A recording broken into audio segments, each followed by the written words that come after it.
for each one, there is a 5-digit code with a decimal point.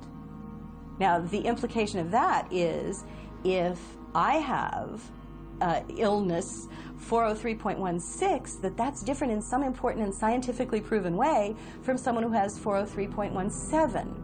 And nothing could be further from the truth. Incredibly enough, while presenting the DSM to the world as scientific fact, psychiatrists freely admit its utter lack of science.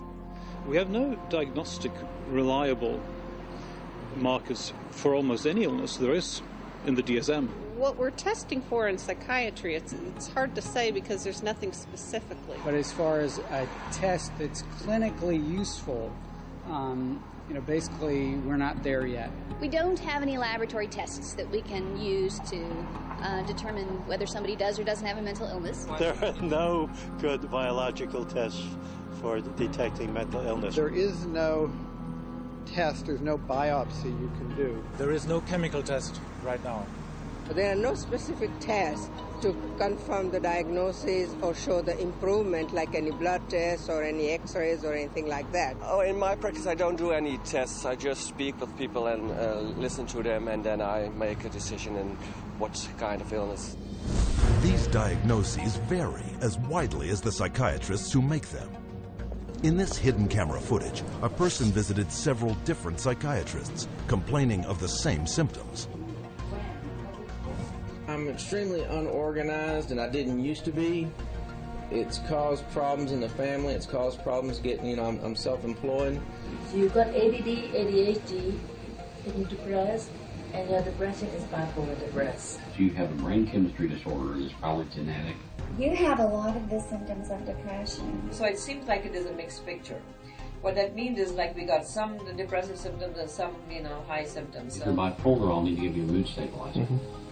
We don't know. I kind of doubt it. It's considered low-grade bipolar. You are more of the ADD than ADHD. And as far as medications for depression, because I would recommend that you start a medication, which are Prozac, Zoloft, Paxil, Celexa. Usually Propylene XR is pretty good.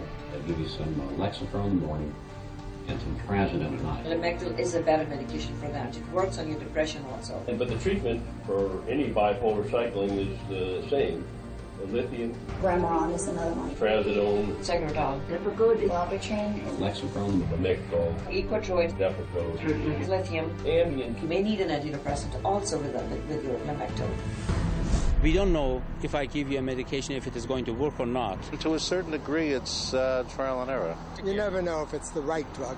How many people have I cured? Well, there are no real cures right now in psychiatry. I have cured none of my patients. We're always challenged by our lack of knowledge. In fact, we don't know what the causes of mental illness are. Most mental illnesses, we do not know the cause. Of course, it would be nice to know exact reasons of disorders, but maybe in the future. I'm the Director of Research at the American Psychiatric Association. We don't know the etiology of really any of the mental disorders at the present time.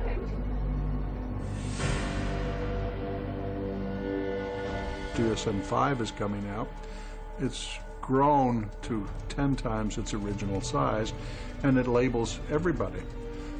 I could find 5 diagnoses that would fit you or anybody else.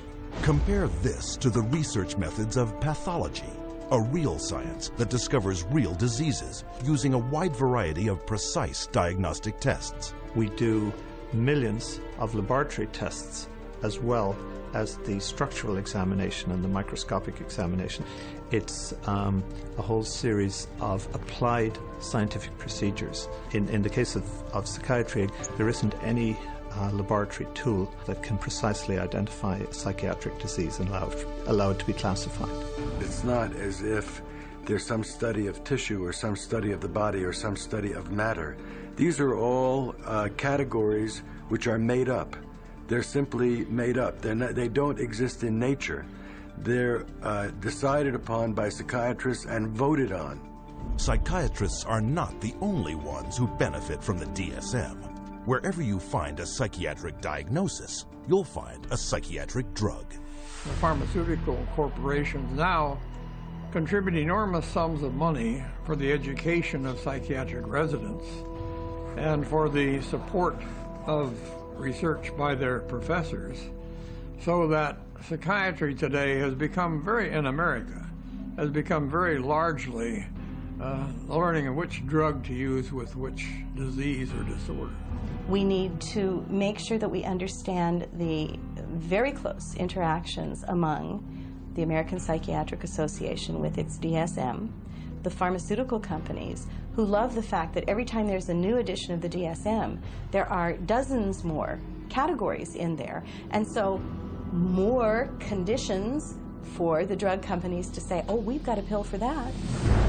In 2006, a study revealed that 56% of all psychiatrists deciding what disorders to list in the next DSM had financial ties to at least one drug company. Today, we see the consequences. A barrage of drugs, each one targeted at an invented disorder that is backed by an arbitrary diagnosis found in the DSM. The fact that it is couched in the language of science without necessarily having any of the scientific data or underpinnings to justify it is as threatening as anything we've seen today. And psychiatry's latest and most expensive ploy to fool the public by imitating legitimate medicine? Brain scans. We can scan all the brains we want to. The fact that we see changes in different people's brains, changes in functioning, doesn't mean that we've discovered anything that has its origin in the brain. It just means that we're seeing changes, but it doesn't mean that there's something wrong with the brain. Psychiatrists and psychologists use the DSM to label 450 million people worldwide as mentally ill, a total equal to the populations of France, Italy, Germany, Canada, Australia, the United Kingdom, and Russia combined. While sales of the psychiatric drugs they push have topped $27 billion annually, funding from world governments for these patients gross psychiatry $440 billion a year. And much of this money comes from the diagnosis and drugging of our most trusting and vulnerable.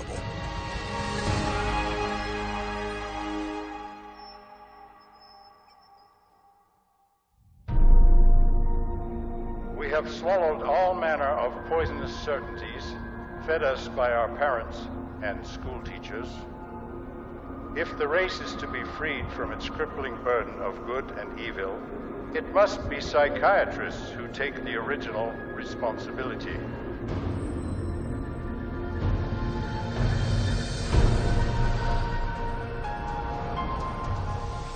Brock Chisholm's declaration typified the psychiatric onslaught aimed directly at our school system. They actually said that the purpose was social control, not to pass on knowledge, not to give him something so that he can go into the world of work.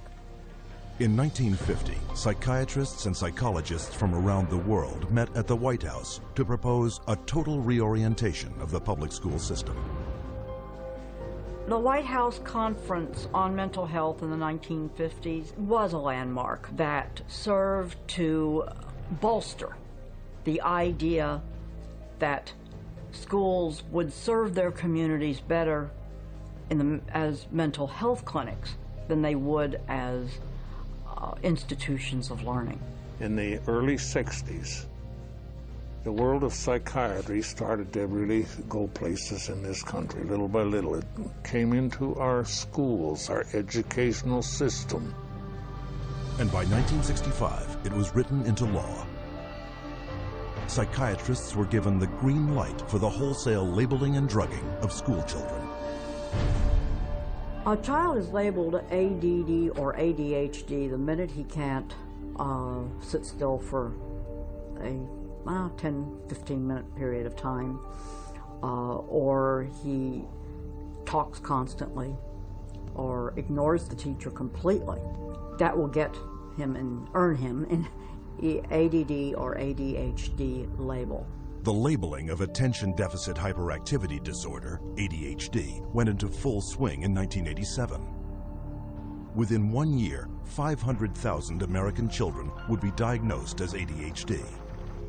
By 1994, that number had soared to 4.4 million. In response to widespread public alarm at this apparent epidemic of mental disease, the U.S. government-funded National Institutes of Health assembled a panel of prominent doctors and psychiatrists to explain to parents and educators exactly what ADHD was. I would like any member of the panel to describe a typical ADHD in terms of symptomatology. Mark, would you like to? Since you see them in your practice. I think the panel has been frank, and the difficulties here are immense in terms of these. It is hard. It's very hard to know how to answer this question. They cannot, even when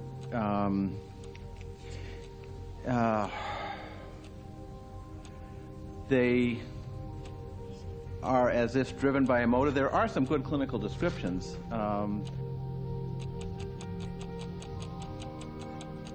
And I think, I think the part of the problem is the profession keeps changing the diagnosis. At this time, we do not have a diagnostic test for ADHD. Therefore, the validity of the disorder continues to be a problem. But this shocking admission did not stop school psychiatrists. 2 years later, the number of American students diagnosed with ADHD had shot up to 6 million. Today, 20 million children worldwide are labeled with some form of learning disorder, a diagnosis often made in a matter of minutes. We would sit behind a two-way mirror along with the parents. We would then look at the child. We would do small manipulative activities with them to see where their deficit was. It was wrong what we were doing. We were looking at a 5-minute glimpse of this child's life and saying, okay, here you go. Here's a little pill, take it, you'll be fine.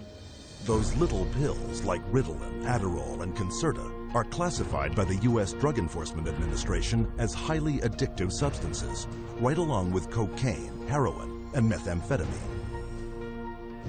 When I was on the Ritalin, it made me just feel totally different, like I wasn't even who I was. I was, flipping out, was twitching, going crazy. I felt like I was out of it all the time, like I wasn't there, I wasn't human. You're just a zombie, pretty much. You do what you can just to get by and just don't do anything extra. My mother never teased me, but she thought I really had ADHD and I was wrong, and I had something wrong with me.